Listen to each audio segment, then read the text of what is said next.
আরজিকর খুন ধর্ষণ মামলায় দোষী সাব্যস্ত সঞ্জয় রায়। দোষী সিভিক ভলেন্টিয়ার সঞ্জয় রায়। আরজিকর কাণ্ডের 163 দিনের মাথায় রায় ঘোষণা শিয়ালদহ আদালতের। ফাঁসি নাকি যাবজ্জীবন, সোমবার সাজা ঘোষণা। সিবিআই এবং সাক্ষীদের বয়ানের ভিত্তিতে দোষী সাব্যস্ত করেন বিচারক। আপনার সর্বোচ্চ শাস্তি হতে পারে মৃত্যুদণ্ড, জানান বিচারক। শুনে সঞ্জয় বলে তিনি কিছু করেননি, তার গলায় রুদ্রাক্ষের মালা। আমার কথাটা একবার শুনুন, বলে দোষী সঞ্জয় রায়। বিচারক রায় ঘোষণা করে বলে দেন, সোমবার আপনার কথা শুনবো।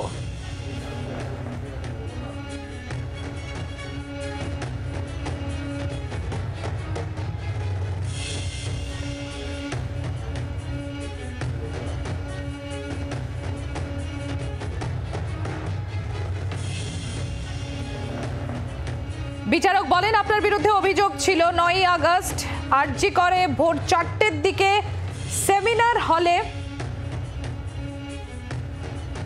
একজন কর্তব্যরত চিকিৎসক ঘুমোচ্ছিলেন, তার গলা চেপে ধরে তিনি মারা যান।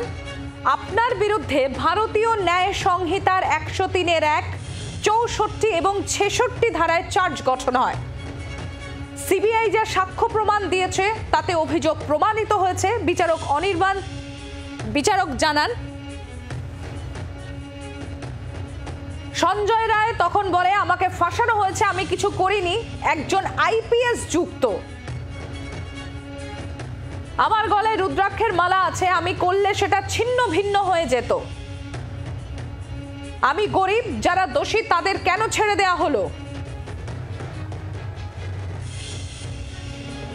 বিচারক অনির্বাণ দাস বলেন, সোমবার বলবে যে যে ধারায় দোষী সাব্যস্ত তাতে সর্বোচ্চ সাজা ফাঁসি পর্যন্ত হতে পারে। এদিকে নিহত চিকিৎসকের মা বাবা তারা বলেন, আপনার উপর ভরসা রেখেছিলাম, তার পূর্ণ মর্যাদা দিয়েছেন, তার জন্য ধন্যবাদ। বাংলার আওয়াজ, বাঙালির আবেগ, জি 24 ঘন্টা।